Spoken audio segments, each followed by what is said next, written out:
Perkenalkan, nama saya Rizal Rauf dengan NIM 1403013140190. Di sini saya akan menjelaskan tentang kebijakan reciprocal tarif yang dimana apakah itu menguntungkan atau bahkan merugikan investasi di Indonesia.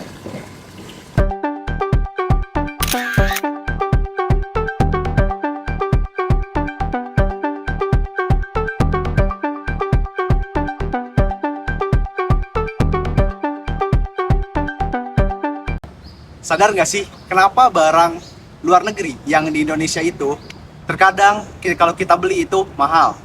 Hal ini dikarenakan adanya nilai tarif yang dibebankan kepada barang tersebut. Tarif apa itu? Adalah tarif impor. Nah, apa sih reciprocal tarif itu?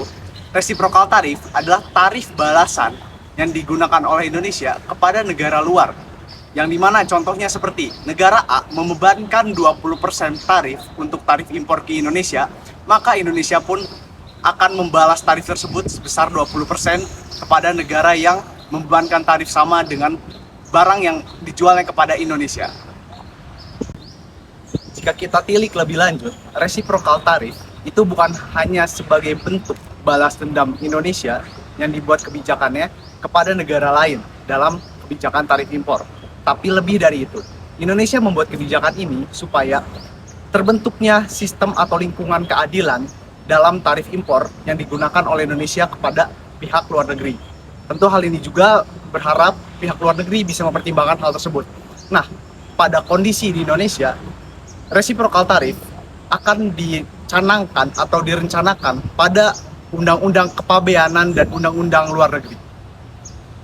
Tarif-tarif seperti ini biasanya diawali dengan kebijakan atau keluarnya kebijakan dari negara-negara maju yang bertujuan seperti negara-negara maju ini ingin memprotektif atau menutup dirinya supaya tidak terlihat seperti apa sistem perdagangan internasional di negara maju tersebut dan menuntut negara-negara berkembang seperti negara Indonesia untuk terbuka dalam sistem perdagangan internasional. Hal klasik contohnya itu seperti perang dagang antara Tiongkok dan Amerika Serikat. Perang dagang ini bukan hanya tentang berbicara bagaimana keadaan ekonomi global, tetapi juga berkaitan dengan politik dan keadaan dunia. Dengan dikeluarkannya kebijakan Indonesia, yaitu reciprocal tarif, tentu hal ini menyebabkan ada 3 dampak positif yang dirasakan oleh Indonesia itu sendiri. Yang pertama, dalam lini produksi, Indonesia lebih kuat dalam segi investornya. Yang dimana hal ini investor lebih percaya untuk menanamkan modalnya kepada perusahaan di Indonesia karena adanya kejelasan regulasi. Lalu yang kedua adalah memperkuat negosiasi dengan negara luar. Dengan adanya tarif balasan atau reciprocal tarif ini, tentu Indonesia memiliki posisi di kancah dunia atau di kancah global untuk mempertahankan tarif-tarif yang dikeluarkan oleh Indonesia dan bisa bernegosiasi atas tarif yang dikeluarkan oleh negara luar. Dan yang ketiga adalah memperkuat regulasi.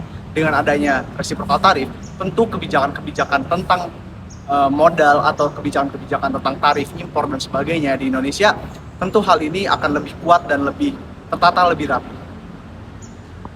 Di sisi lain, Indonesia juga terdampak dalam hal dampak negatifnya dengan adanya kebijakan reciprocal tarif.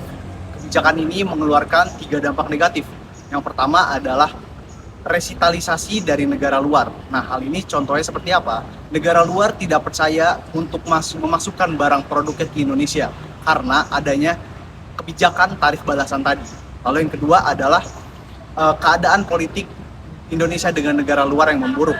Jika reciprocal tarif ini dianggap oleh negara luar itu sebagai hal yang mengancam, tentu hal ini bisa membuat keadaan politik Indonesia atau politik global Indonesia kepada negara luar itu lebih buruk atau memperburuk kondisi suasananya. Lalu yang ketiga adalah menambah biaya produksi. Nah, dengan adanya reciprocal tarif, Indonesia yang perusahaan yang bergerak di bidang manufaktur atau produksi, tentu biaya-biayanya akan bertambah. Contohnya seperti apa? Jika Indonesia menerapkan tarif balasan, tentu mungkin negara luar meningkatkan tarifnya kembali sehingga tarif-tarif atau barang-barang produksi dari luar yang datang ke Indonesia lebih tinggi sehingga biaya produksi yang dihasilkan oleh negara Indonesia ini lebih tinggi juga sehingga beban-beban produksi akan lebih meningkat. Contoh kasus jika Indonesia menggunakan kebijakan reciprocal tarif. Contohnya adalah Uni Eropa akan meningkatkan tarifnya kepada Indonesia terhadap produk-produk Indonesia yang bersifat biodiesel karena mungkin ada alasan lingkungan.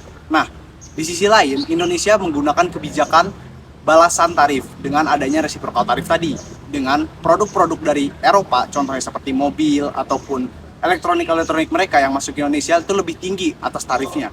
Nah, tentu hal ini mungkin akan dibuat dilematis dengan Indonesia untuk menghadapi hal tersebut. Apakah ini Indonesia akan memperkuat lini ekonomi globalnya atau bahkan memperburuk, investor tidak akan menanamkan modal ke Indonesia. Kebijakan resiprokal tarif, tentu hal ini seperti pedang bermata dua.